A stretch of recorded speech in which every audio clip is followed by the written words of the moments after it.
Hello and a very warm welcome to the brand new edition of Parliament This Week, your weekly roundup of all important developments in Parliament. I'm Kriti Mishra, and now let's begin the show.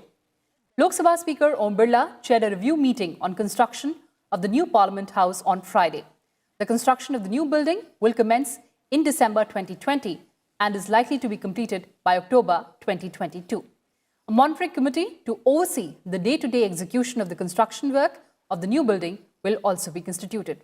Take a look at this detailed report. The Lok Sabha Speaker Om Birla was briefed on Friday about the progress made in shifting facilities and other infrastructure from the area proposed for the new Parliament building. The Speaker has decided to constitute a monitoring committee to oversee the day-to-day work on the construction.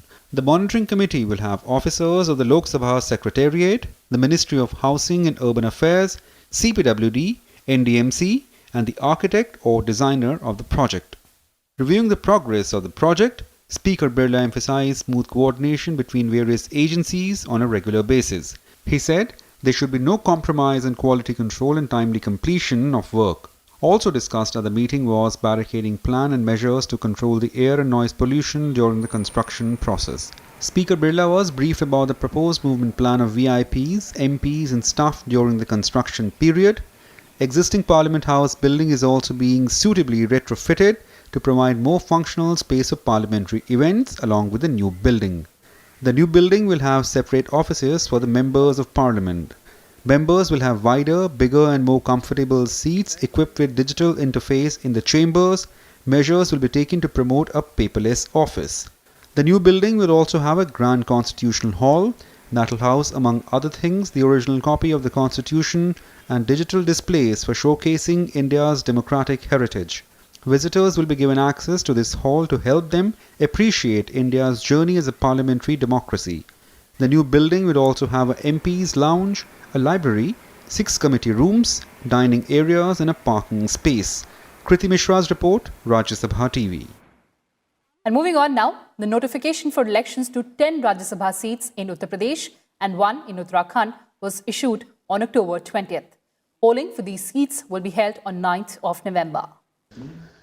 Elections to the 11 vacant Rajya Sabha seats in Uttar Pradesh and Uttarakhand will be held on 9th November.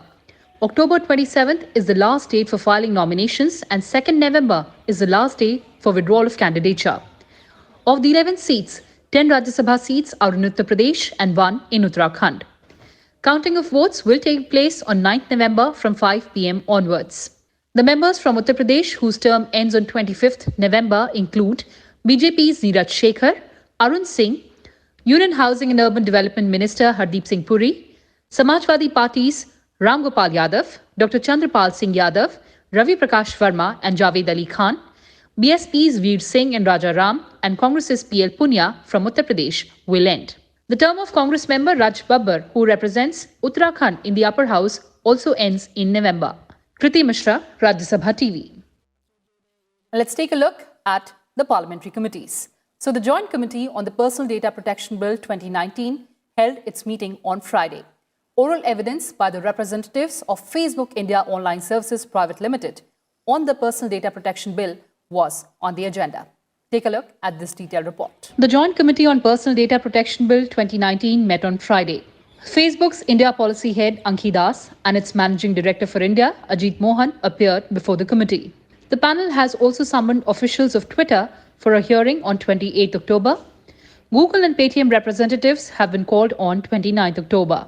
The Joint Committee met on Thursday as well to hear oral evidence from representatives of Forum for Integrated Security, Mumbai. The committee is eliciting views of stakeholders. It heard from representatives of Trilegal, Bangalore. The committee was given an extension to submit its report by the second week of the winter session. The JPC was formed in Lok Sabha last year. It has 20 members from the Lok Sabha and 10 from the Rajya Sabha.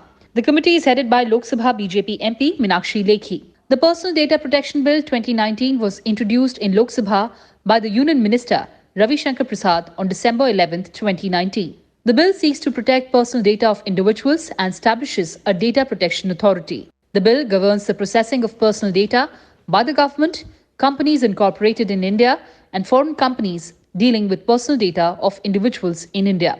Personal data is data which pertains to characteristics, traits, or attributes of identity which can be used to identify an individual. Kriti Mishra, Rajya Sabha TV. And Rajya Sabha Chairman M. Venkaiah Naidu has nominated 3 members of Rajya Sabha to be the members of Indian Council of World Affairs. The Vice President of India is the ex officio president of ICWA.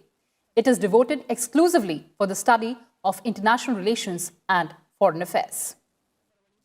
Rajya Sabha Chairman M. Venkaiah Naidu has nominated 3 Rajya Sabha members to the Indian Council of World Affairs. They include Dr. Vinay P. Sastrabuddhe, Dr. Abhishek Manu Singhvi, and Rajiv Chandrasekhar. The Indian Council of World Affairs was established in 1943 as a think tank. Registered as a non-official, non-political and non-profit organization, it is devoted to the study of international relations and foreign affairs. An Act of Parliament in 2001 declared it an institution of national importance. The think tank has held many historic international conferences like the Asian Relations Conference in 1947 under the leadership of freedom fighter Sarojini Naidu and the United Nations and the New World Order in 1994. Eminent global personalities have addressed these events. Kriti Mishra's report for Rajya Sabha Television. And the department-related Parliamentary Standing Committee on Railways will examine and report on subjects like introduction of high-speed trains and recruitment in Indian Railways. After the reconstitution of the committees, Radha Mohan Singh has been appointed as the chairman of the Committee on Railways. The Standing Committee on Railways considered the selection of subjects for examination during the year 2020-21.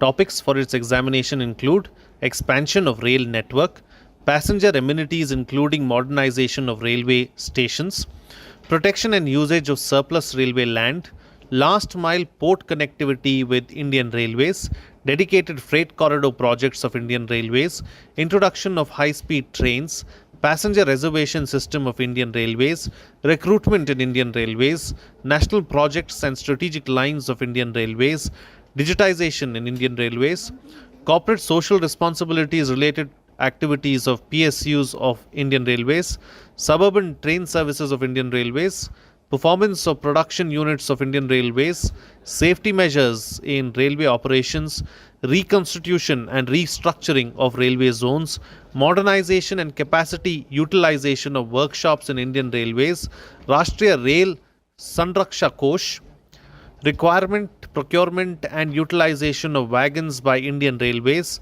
staff welfare measures in rail PSUs, Kisan Rail Train services, impact of COVID-19 pandemic on railway operations.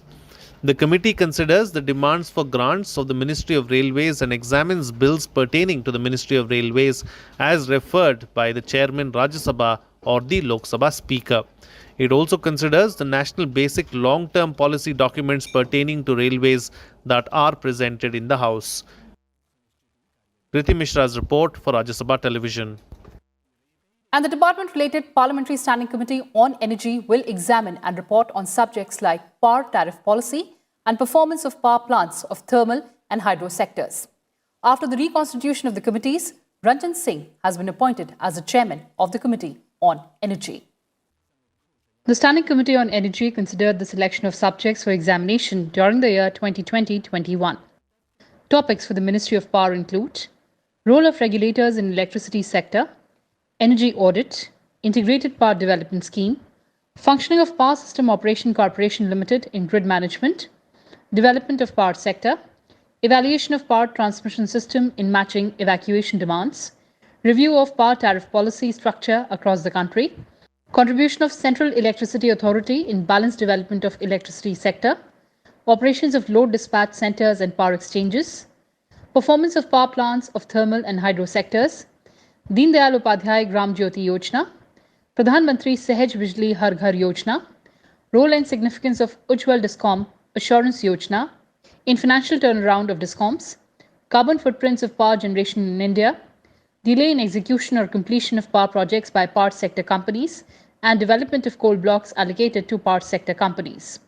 Meanwhile, subjects under the Ministry of New and Renewable Energy for examination include role of PSUs or institutions under Ministry of New and Renewable Energy in development of renewable energy schemes, grid connectivity, grid connection for renewable energy, including captive renewable power plants, action plan for achievement of 175 gigawatt renewable energy target, measures to make distribution, marketing of renewable energy affordable and effective, need for long-term renewable energy policy and legal reforms, research, design and development in renewable energy sector, tidal power development in India, renewable energy potential and harnessing, evaluation of the role of renewable energy in electricity sector, reasons for lack of manufacturing base for renewable components or equipment, financial constraints in renewable energy sector, evaluation of solar and wind energy in India.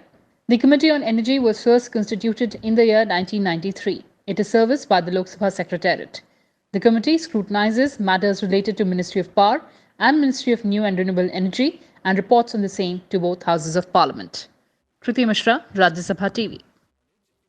The department-related Parliamentary Standing Committee on Transport, Tourism and Culture will examine and report on various subjects. After the 24 department-related Parliamentary Standing Committees were reconstituted by Chairman and Speaker of Lok Sabha, Chairman of this committee is Mr. T.G. Venkatesh. The department-related Parliamentary Standing Committee on Transport, Tourism and Culture has selected its topics for examination during the year 2020-21. They include role of highways in nation building, promotion of infrastructure in India's maritime sector, potential of tourist spots in the country, connectivity and outreach, development and conservation of museums and archaeological sites, challenges and opportunities, functioning of Airports Authority of India, and status of aviation connectivity in the country. The committee has also been hearing from various stakeholders on the fallout of the pandemic on the transport sector. Kriti Mishra's report for Rajya Sabha Television. So that's all we had for you in this edition of Parliament this week. Take care, stay safe, wash your hands and observe physical distancing. Thanks for watching.